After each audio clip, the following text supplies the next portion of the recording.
اعوذ باللہ من الشیطان الرجیم بسم اللہ الرحمن الرحیم رب اشرح لی صدری ویسر لی امری واحلل عقدۃ من لسانی یفقہوا قولی ان اللہ وملائکتہ یصلون علی النبی یا ایہا الذین آمنوا صلوا علیہ وسلموا تسلیما الصلاۃ والسلام علیک یا رسول اللہ وعلی آلک واصحابک یا حبیب اللہ الصلاۃ والسلام علیک یا سیدی یا رحمۃ للعالمین وعلی آلک واصحابک یا سیدی یا خاتم النبیین صلی اللہ تعالی علیہ وسلم۔ نہایت معزز و محترم حاضرین اور سامعین، اللہ کا کروڑہ احسان ہے کہ ہم اس کائنات کا سب سے اہم کام کر رہے ہیں، وہ ہے دین سیکھنا۔ یہ دنیا کا سب سے بہترین کام ہے۔ اسے کرنے کے لیے اس گروپ کے مادھیم سے جڑے ہوئے ہیں، تو آئیے ہم دین کو سمجھنے اور اللہ سبحانہ و تعالیٰ کی قربتوں کو سمیٹنے کی کوشش کرتے ہیں۔ آقا علیہ السلام نے اپنی حدیث میں اس شخص کا ذکر فرمایا جو سب سے آخر میں جنت میں ڈالا جائے گا، یعنی آخری جنتی۔ اس کے بعد کوئی شخص جنت میں نہیں جائے گا اور جنت اپنے آخری جنتی کے بعد بند کر دیا جائے گا، اور پھر جو جنت میں جا چکا وہ جنت ہی میں رہے گا اور کبھی اس سے نہیں نکالا جائے گا۔ ارشاد فرمایا کہ وہ شخص اللہ کی خاص رحمت سے دوزخ سے نکالا جائے گا اور اسے نکال کر دوزخ کے دروازے پہ بٹھا دیا جائے گا۔ اب جب وہ وہاں بیٹھے گا تو آقا فرماتے ہیں کہ وہ اللہ کی بارگاہ میں فریاد کرے گا۔ وہ کہے گا یا رب یا رب یا رب۔ تو اللہ کی بارگاہ سے پوچھا جائے گا کہ اس سے پوچھو اسے کیا چاہیے۔ تو کہے گا مولا تو نے دوزخ سے تو نکال دیا، اس سے بڑی خوشی اور میرے لیے کیا ہو سکتی ہے، لیکن میں دوزخ کے دروازے پہ بیٹھا ہوں، مجھے اندر سے ان کی چیخوں کی آواز آتی ہے اور ان کے چلانے کی آواز آتی ہے اور ان کے درد انگیز انداز مجھے نظر آ رہے ہیں۔ تو مولا ایسا فضل کر دے، مجھے ان سے تھوڑا دور کر دے، ذرا فاصلہ پیدا کر دے۔ جواب آئے گا کہ فرشتوں اسے اٹھاؤ اور ذرا دور لے جاؤ۔ اسے دوزخ سے دور کر دیا جائے گا۔ جب وہ دور جائے گا تو جنت کی مہک اور خوشبو اتنی ہے کہ وہ وہاں تک اسے محسوس کرے گا۔ جب وہ اسے محسوس کرے گا تو پھر کہے گا یا رب یا رب یا رب۔ تو آقا فرماتے ہیں اللہ کی بارگاہ سے پوچھا جائے گا اب تجھے کیا چاہیے؟ تو وہ کہے گا مولا دور سے جنت کی مہک آ رہی ہے، جا تو نہیں سکتا لیکن ذرا اس کے قریب کر دے۔ اللہ فرمائے گا کہ اس کو اٹھاؤ اور جنت کے قریب لے جاؤ۔ اسے جنت کے قریب کر دیا جائے گا اور وہاں بھی جب جنت کے نظارے دیکھے گا، جنت کی خوشبوئیں سونگھے گا اور وہاں پہ جنت کی خوبصورت نعمتیں نظر آئیں گی، جنت کے دروازے سے اندر کا منظر نظر آئے گا، تو وہ بڑا خوش ہوگا، کہے گا یا رب یا رب یا رب۔ جب یہ فرمائے گا تو اللہ فرشتوں سے کہے گا جاؤ پوچھو اب کیا کہہ رہا ہے یہ۔ تو کہے گا کہ ایسا کر کہ جنت میں تو بھیجنا نہیں ہے مگر اس کے دروازے پر کھڑا کر دے تاکہ اور اسے اندر تک دیکھ سکوں۔ اللہ فرمائے گا لے جاؤ اسے اور جنت کے دروازے پر کھڑا کر دو۔ جب جنت کے دروازے پر اسے لے جایا جائے گا اور وہاں کے نظارے دیکھے گا تو پھر کہے گا یا رب یا رب یا رب۔ پوچھا جائے گا اب کیا ہے؟ کہا نہیں مولا اب تجھے کچھ نہیں کہتا، بس اب میں کچھ نہیں کہتا۔ کہا نہیں، یہ آواز میں نے سن لی ہے، فرشتوں اسے جنت میں داخل کر دو۔ سبحان اللہ۔ تو یہ آخری جنتی کا احوال ہے اور یہ وہ جنت ہے جسے اللہ نے صرف اپنی ایک کن سے پیدا فرمایا۔ یہ کن ہے، کن ہو جا، فیکون، وہ ہو گئی۔ اور وہ اتنی خوبصورت ہے کہ آقا علیہ السلام نے ارشاد فرمایا جس کا خیال تک کسی انسان کے خیال تک میں نہیں گزرا، اس کی نعمتیں، اس کی برکتیں، اس کی عیاشیاں، اس کے اندر کے معاملات اتنے بڑے ہیں، اتنے بڑے ہیں کہ انسان کو خیال ہی نہیں، اس جنت کا خیال ہی نہیں کر سکتا۔ وہ خیال جو آئے گا وہ اس جنت جیسا نہیں ہے جو اللہ نے دینی ہے۔ انشاءاللہ اللہ مجھے بھی دے اور آپ کو بھی دے، یہ اللہ کی رضا کا مقام ہے۔ بعض ایسی گفتگو بھی کرتے ہیں، شاعر اپنی محبت میں کہہ جاتے ہیں، لیکن بزرگوں نے اسے منع فرمایا ہے کہ جنت کیا چیز ہے، مجھے مدینہ دے دے۔ تو ایسے الفاظ مناسب نہیں ہیں۔ یقیناً مدینہ شریف کی اپنی برکت رکھتا ہے۔ مدینہ شریف میں آقا دو جہاں کی ذات کریمہ ہے، اس میں کوئی شک نہیں۔ مدینے کی برکت بہت بڑی ہے، لیکن جنت چھوڑ کے مدینہ دے دے، یہ اس طرح کے الفاظ وہ مناسب نہیں ہیں۔ اس کے لیے بزرگوں نے منع فرمایا ہے۔ کیونکہ جنت جو ہے یہ اللہ کی رضا کا مقام ہے، اور حضور سرور عالم صلی اللہ علیہ وسلم بھی جنت میں ہوں گے۔ سبحان اللہ۔ اس کے بعد پھر جنت میں جنتیوں کا جو معاملہ بنے گا وہ یوں ہوگا کہ جیسے انسان کو اللہ چھوٹا خدا بنا دے گا، یعنی جیسے خدائی مل جاتی ہے۔ قرآن میں اللہ نے ارشاد فرمایا وَلَكُمْ مَا تَشْتَهِي وَلَكُمْ مَا تَدَّعُونَ، جو بھی تمہاری خواہش ہوگی وہ ہم تمہیں دے دیں گے، جو چاہو گے دے دیں گے۔ بتائیے، جب ہماری ہر خواہش، ہر چیز پوری ہو رہی ہو، ہر چیز جو مانگو مل رہی ہو، تو وہ چھوٹا خدا ہی ہوتا ہے۔ اسے ہر شے دی جا رہی ہے، جو چاہ رہا ہے مل رہا ہے، جیسی چاہے گا ملے گا۔ تو فرمایا کہ ایسا انداز ہوگا جیسے اللہ چاہتا ہے کہ تم دنیا میں میری مرضی سے رہو، پھر جنت میں تمہاری مرضی چلے گی۔ یہاں تم میری مرضی سے رہو، جیسے میں چاہتا ہوں، جس طرح میری مرضی ہے اس طرح رہنا شروع کر دو۔ جنت میں پھر میری مرضی نہیں ہوگی، تمہاری مرضی ہوگی۔ وہاں تمہارا جو ارادہ ہوگا، جو تمہاری خواہش ہوگی، وہ ہم تمہیں دیں گے۔ لیکن دونوں جگہ پر اکٹھی تمہاری مرضی نہیں چلے گی، ایک جگہ میری مرضی ہوگی، ایک جگہ تمہاری مرضی ہوگی۔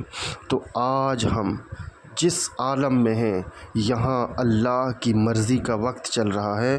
انشاءاللہ کل ہمارا وقت آئے گا۔ انشاءاللہ آج ہم اللہ کی مرضی کے تابع ہیں، کل ہمارا وقت آئے گا۔ پھر ایک اور بات لکھی گئی جنت کے حوالے سے کہ بچہ جب ماں کے پیٹ میں رہتا ہے تو اللہ اسے وہاں غذا دیتا ہے، اور اس کی وہ کمال کرم نوازی ہے کہ جو وقت وہ وہاں گزارتا ہے اس میں عورت کے لیے اللہ وہ 9 ماہ کا جو وقت گزارنے کا انداز بناتا ہے، اور وہ جو اس کے ماہانہ ایام ہوتے ہیں وہ بند ہو جاتے ہیں، وہ جو خون آتا ہے وہ بند ہو جاتا ہے، اور وہی خون اس بچے کی غذا بن جاتا ہے۔ اس بچے کو اسی خون سے غذا دی جاتی ہے اور اس کو پالا جاتا ہے۔ وہ 9 ماہ کی روٹی پانی جو بھی اسے اللہ نے دینی ہوتی ہے اسے ملتا ہے۔ اب جب ہم اس دنیا میں آ گئے ہیں، جب ہمیں پتہ چلا، حضور کی حدیث سے ہمیں یہ پتہ چلا، سائنس نے ہمیں یہ بتایا کہ وہ بچہ کیا کھاتا اور کیا پیتا ہے، تو ہمیں کراہت آتی ہے۔ جب ہم سوچتے ہیں کہ یار ہم وہاں خون پیتے تھے، تو وہ کراہت سی آتی ہے۔ ایسے ہی جنتی جب دنیا کی کھانے اور پینے کی سوچے گا تو اسے کراہت آئے گی، حالانکہ یہاں کتنے اچھے مٹن، چکن، مچھلی، بہترین کڑھائیاں، بہترین بریانی، اعلیٰ قسم کی روٹیاں، کھانا اللہ ہمیں یہاں دے رہا ہے، لیکن جب جنتی وہاں غذا کھائیں گے تو اس غذا کو دیکھ کے دنیا کی غذا سے کراہت کریں گے۔ سوچئے ذرا، اس طرح کی اعلیٰ نعمتیں ملنے والی ہیں جنت میں، سبحان اللہ، اتنی زیادہ برکتوں والی جنت ملے گی۔ پھر جنت میں عملوں کے مطابق درجے ہوں گے، جو جتنا عمل کر گیا اتنا بڑا درجہ پائے گا، اور اس قدر فرق پڑنے والا ہے، اتنا مائنیوٹ فرق پڑنے والا ہے، اتنا وہ حساس فرق پڑے گا، 0.0000 کروڑ بار بھی زیرو لکھ کے وہ ہلکا سا عمل زیادہ کر دیا تو اس کا معاملہ زمین و آسمان سے اونچا ہو جائے گا۔ یعنی عمل کرنے کا معاملہ اتنا حساس ہے کہ وہاں جنت میں جب اس کا درجہ ملے گا تو جنتی اس وقت حسرت کریں گے۔ آقا علیہ السلام نے فرمایا کہ جنتی کبھی حسرت نہیں کریں گے سوائے ایک وقت کے کہ انہیں حسرت ہوگی۔ پوچھا گیا کس بات کی حسرت ہوگی حضور؟ فرمایا یہ حسرت ہوگی کہ کاش جو وقت ہمارا اللہ کے ذکر کے بغیر گزرا وہ بھی ذکر میں ہی گزر جاتا۔ یہ آج اتنے درجے بلند ہونے تھے، اتنا اعلیٰ مقام مجھے ملنے والا تھا، میں نے کیوں وقت ضائع کر دیا؟ میں نے کیوں ضائع کر دیا؟ کیوں میں سوتا رہا؟ اب میں اونچا درجہ حاصل نہیں کر سکتا۔ جیسے ایک حضور صلی اللہ علیہ وسلم کی حدیث ہے کہ ایک سبحان اللہ زیادہ پڑھنے کی وجہ سے ایک دوست کا دوسرے دوست سے ایک پوری جنت کا فرق پڑ گیا، اور وہ بار بار اللہ سے کہے گا کہ مولا مجھے دنیا میں بھیج دے، میں ایک بار نہیں 1000 بار سبحان اللہ کہہ کر واپس آ جاؤں گا، لیکن بھیج دے میں اس اپنے دوست سے مل جاؤں جو میرے جنت سے اوپر والے جنت کے درجے میں ہے۔ تو فرمایا جائے گا نہیں مل سکتے، ہاں ایک دفعہ جا کر مل آؤ، لیکن واپس تمہیں اپنے درجے میں ہی آنا ہے۔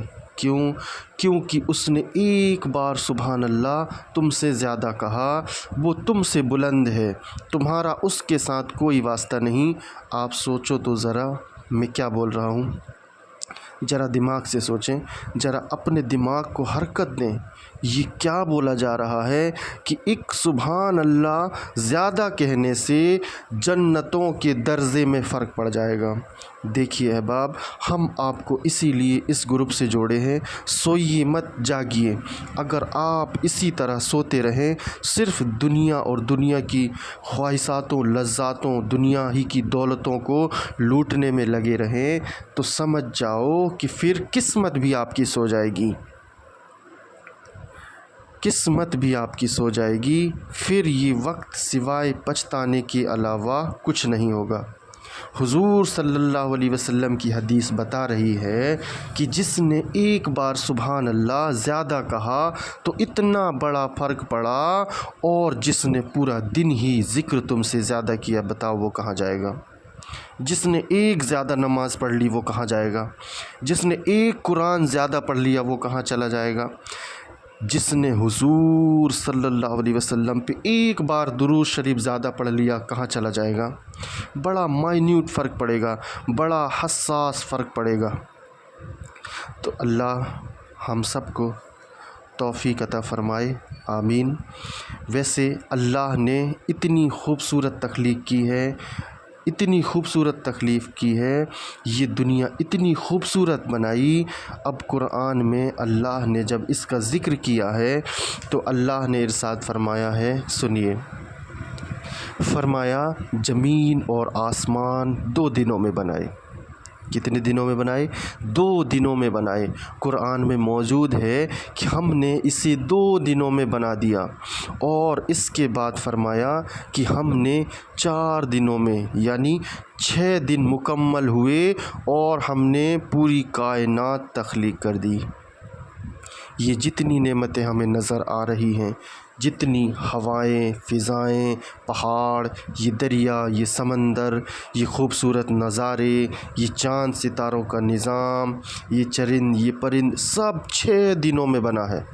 اور پھر فرمایا ہم نے اس میں برکت اتار دی۔ وہ 6 دنوں کی برکت قیامت تک ختم نہیں ہوں گی۔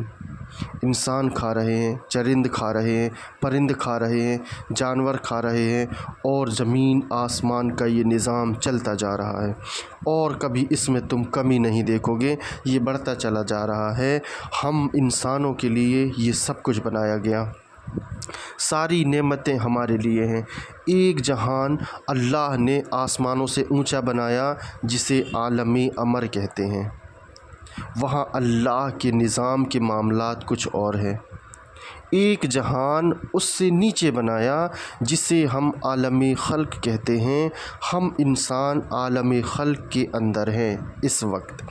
ہم اس وقت عالم خلق میں ہیں، اور یہاں اللہ کا اصول ذرا علیحدہ ہے۔ یہاں ہر چیز تدریجاً ہوتی ہے، مطلب آہستہ آہستہ بڑھتی ہے۔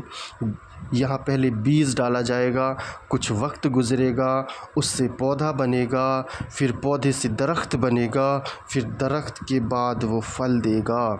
یہ ایک نظام ہے اللہ کا۔ اللہ بتدریجاً چلاتا ہے چیزوں کو۔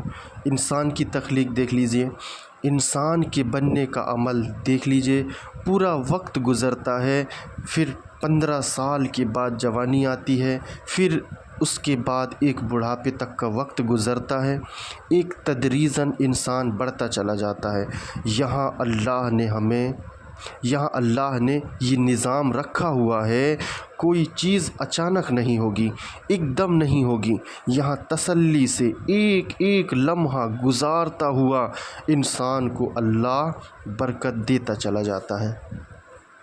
اب ہم انسان جو ہیں، انہیں اللہ نے 2 چیزوں سے بنائی، ایک ہمارا جسم ہے اور دوسری ہماری روح ہے۔ جسم کو بھی غذا کی ضرورت ہے اور روح کو بھی غذا کی ضرورت ہے۔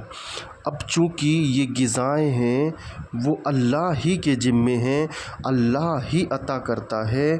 واللہ خیر الرازقین، اللہ بہترین رزق دینے والا ہے۔ یہ دونوں غذائیں اسی نے دینی ہیں۔ جسم کے غذا کے لیے زمین کو منتخب کیا، کیونکہ یہ جسم زمین سے اٹھا ہوا ہے، یہ مٹی سے بنا ہوا ہے، اس کے اعضاء زمین والے ہیں، لہٰذا جسم کی غذا بھی زمین سے ہی آئے گی۔ جو زمین میں ہے وہ جسم کی غذا بنا۔ ہماری غذا کے لیے اللہ نے ایسے ایسے انداز بنائے کہ انسان حیران رہ جاتا ہے کہ مولا تو نے انسانوں کے لیے اتنی خوبصورت کھانوں کا انتظام کیا اور ساری انسانوں کو دی گئی۔ یہ کھیتیاں ہیں سرسبز تیری غذا کے واسطے، ساری زمین سجا دی ہماری غذاؤں کے واسطے، کھاؤ اسے۔ اور پھر خود فرمایا کلو وشربو، کھاؤ اور پیو، میرے رزق کو استعمال کرو، مجھے خوشی ہوتی ہے۔ لہٰذا اللہ بڑا خوش ہوتا ہے جب بندہ اس کے رزق کو استعمال کرتا ہے۔ دوسری ہے روح۔ اب روح جو ہے اس کی بھی غذا بنائی، اس کی غذا بنائی وہ جہاں سے یہ آئی ہے۔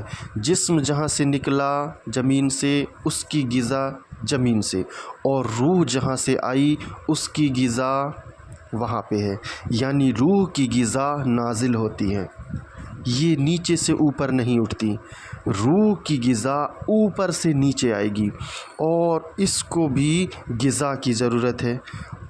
اب یہاں پہ ایک مسئلہ ہے، یہاں مسئلہ یہ ہے کہ ہم انسان بہت بڑی بھول کرتے ہیں، بہت بڑی ہی بھول کرتے ہیں، اور وہ یہ کرتے ہیں کہ ہم جسم کو پالتے رہتے ہیں، صرف جسم کو غذا دیتے رہتے ہیں، روٹی پانی جسم کو دیتے رہتے ہیں، اسی کو پالتے رہتے ہیں، جسم ہی کے لیے سب کچھ کرتے رہتے ہیں، لیکن دوسری طرف روح ہے وہ بیمار رہتی ہے۔ ایک دن ہمیں اگر روٹی نہ ملے، پانی نہ ملے تو بتائیں شام تک انسان کی حالت کیا ہو جاتی ہے؟ اگلے دن بھی نہ ملے تو بتاؤ کیا ہوگی؟ تیسرے دن بھی نہ ملے تو کیا ہوگی؟ وہ تو بالکل مرنے والا ہو جاتا ہے۔ کیونکہ اس کو روٹی پانی نہیں ملا۔ ایسے ہی جب روح کو غذا نہ ملے تو اس کی روح بھی بیمار ہو کے مرنے والی ہو جاتی ہے۔ اس کی روح کو بھی وہ غذا نہ ملنے سے بہت ساری مشکلات، بہت ساری پریشانیاں جس طرح جسم کو نہ ملے تو ہوتی ہیں، اسی طرح روح کو بھی ہوتی ہیں، بالکل اسی طرح۔ سادہ سی بات بتا رہا ہوں، کوئی سائنس نہیں بتا رہا۔ جس طرح جسم کو زندہ رہنے کے لیے غذا کی ضرورت ہے، اسی طرح روح کو بھی زندہ رہنے کے لیے غذا کی ضرورت ہے، دونوں کو ضرورت ہے۔ مسئلہ یہ ہوتا ہے کہ ہم انسان جب یہ نہیں کرتے ہیں مسئلہ یہ ہوتا ہے کہ جب ہم انسان یہ نہیں کرتے تو بڑے دھیان سے میری بات سنیے، بڑے غور سے سنیے، تو ہماری روح اور جسم کا فرق پیدا ہوتا ہے۔ فرق ایسے پیدا ہوتا ہے کہ جسم 25 سال کا ہے اور روح ابھی 3 سال کی ہے، کیونکہ ہم نے اسے روٹی تو دی ہی نہیں، اسے تو ہم نے بڑا کیا ہی نہیں، اس کو تو غذا دی ہی نہیں گئی، لہٰذا روح 3 سال کی ہے۔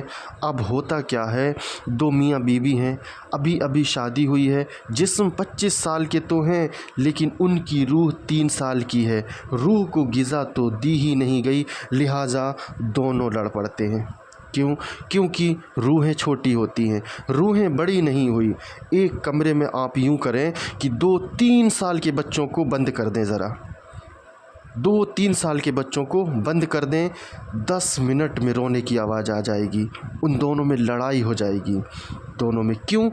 کیونکہ روحوں کی بالیدگی کا بندوبست نہیں ہے، اور ہم دنیا دار لوگ جو ہوتے ہیں، دنیا دار لوگوں کے لیے روح کی غذا کوئی معنی نہیں رکھتی۔ دین سے وہ بیزار لوگ ہوتے ہیں، دین سے بھاگے ہوئے ہوتے ہیں، دین پڑھنا، دین سمجھنا، دین کے اوپر عمل کرنا، دین کی طرف توجہ دینا، اس سے تو بیزار ہوتے ہیں۔ یہی وجہ ہے کہ ان کے مسائل کبھی ختم نہیں ہوتے، کیونکہ وہ دین سے بیزار ہیں اور روح کی غذا کا بندوبست نہیں ہو رہا۔ اب کیا ہوگا کہ اس نہ ہونے سے روح چونکہ بڑی نہیں ہو رہی ہے، خالی جسم ہی بڑا ہوتا چلا جا رہا ہے، تو وہ عقل اور اللہ کی رحمتوں کا آپس میں مقابلہ رہے گا۔ اب کبھی بھی وہ چین اور سکھ میں نہیں آئے گا۔ تو یہ جو وہ اصل مسئلہ ہے جو میں نے آپ کے سامنے رکھ دیا، تو آئیے آج ہم اس ٹاپک پہ بڑی اہم گفتگو ہے، تو میں چاہوں گا کہ اس روح کی غذا کے حوالے سے جو اللہ نے ہم پہ رحمت کی ہے، وہ کون سی غذائیں ہیں جو روح کو دی جائیں تو روح بڑی ہو جاتی ہے۔ انشاءاللہ کوشش کرو خود بھی یہ کھاؤ اور اپنے بچوں کو بھی کھلاؤ تاکہ روح کے اندر برکت اترے۔ اور سنیے، یہ جسم تو یہیں رہ جائے گا، سنیے، یہ جسم تو یہیں رہ جائے گا، اصل کام تو روح کو کرنے ہیں۔ وہ جو قبر میں جواب دینے ہیں روح کو دینے ہیں، جسم کو نہیں۔ وہ جو حشر میں اٹھنے ہیں وہ روح کو اٹھنا ہے، جسم کو نہیں۔ وہ جو جتنے بھی دن قیامت کے دیکھنے ہیں وہ روح کو دیکھنا ہے، جسم کو نہیں۔ اور جو جنت میں جو نعمتیں کھاؤ گے اللہ کی، تم وہ بھی روح کو کھانی ہے، جسم کو نہیں۔ دراصل وہ روح کے لیے ہے سب کچھ۔ ہم ایسے عجیب لوگ ہیں کہ جسم کے لیے اتنی محنت کرتے ہیں، اتنی کوشش کرتے ہیں، لیکن روح کی طرف توجہ ہی نہیں، کوئی دلچسپی ہی نہیں۔ یہی وجہ ہے کہ آج بہت سارے معاملات میں ہم پریشان ہیں، تو آئیے جو پہلی چیز جو روح کو غذا دیتی ہے، روح کو تر و تازہ کرتی ہے، اللہ کا کرم اترتا ہے اس اعلیٰ شے کی وجہ سے روح کی غذا وہ بنتی ہے، وہ ہے میرے نبی کریم صلی اللہ علیہ وسلم پر کثرت سے درود شریف۔ سبحان اللہ۔ میں آپ کو ساتھ ساتھ بتاتا جاؤں گا کہ کس طرح اللہ نے اس کو غذا بنائی۔ آقا علیہ السلام نے ارشاد فرمایا جو مجھ پر درود پڑھتا ہے اللہ اس پہ 10 رحمتیں اتار دیتا ہے۔ جیسے میں نے ابھی کہا اس کی غذا اوپر سے نیچے آتی ہے تو اترتی ہیں رحمتیں درود کی وجہ سے۔ اب روح غذا پاتی ہے اور روح درود شریف سے بالیدگی پاتی ہے، لہٰذا درود شریف کی عادت بناؤ، یہ تمہاری روح کو بڑا کر دے گی۔ آقا علیہ السلام کی بارگاہ میں ایک صحابی آئے، کہا حضور کتنا درود پڑھوں؟ تو آقا علیہ السلام نے فرمایا جتنا چاہو پڑھو۔ صحابی نے کہا ایسا کرتا ہوں حضور، میں اپنی دعا کے 4 حصے کرتا ہوں، جس میں 3 حصے دعا کے 1 حصہ درود۔ حضور نے فرمایا درود زیادہ کر دو۔ پھر کہا 2 حصے دعا 2 حصے درود، فرمایا درود زیادہ کر دو۔ کہا اچھا 3 حصے درود کے 1 حصہ میری دعا۔ میرے حضور علیہ السلام نے فرمایا درود اور بڑھا دو۔ فرمایا حضور 4 حصے درود کے۔ فرمایا اب تجھے کہنے کی ضرورت نہیں، اللہ خود ہی تیری ضرورتوں کو پورا کر دے گا۔ سبحان اللہ۔ روح بڑی ہو گئی، اب بڑا برکت کا معاملہ بنے گا، اب تیرے لیے دعا کی ضرورت نہیں۔ حضرت علی شیر خدا رضی اللہ تعالیٰ عنہ نے بڑی خوبصورت بات کی، فرمایا اگر اللہ نے تسبیحات سبحان اللہ الحمدللہ اللہ اکبر کہنا، اس کی فضیلتیں اپنے نبی سے سنی نہ ہوتی نا تو میں سوائے درود کے کچھ بھی نہ پڑھتا ساری زندگی۔ اس کی فضیلت چونکہ سنی ہے تو کبھی کبھی تسبیحات بھی پڑھ لیتا ہوں، ورنہ مجھے درود کے علاوہ کسی شے کی ضرورت ہی نہیں تھی۔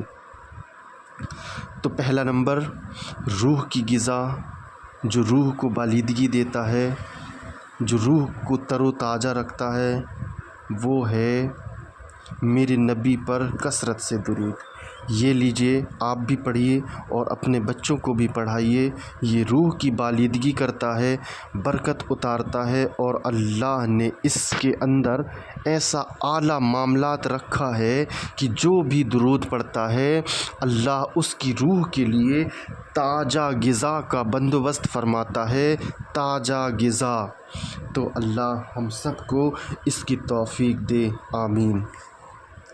دوسری جو روح کی غذا ہے وہ ہے قرآن کی تلاوت قرآن، اس سے بھی روح برکت پاتی ہے۔ اس کا بھی قرآن میں ثبوت موجود ہے۔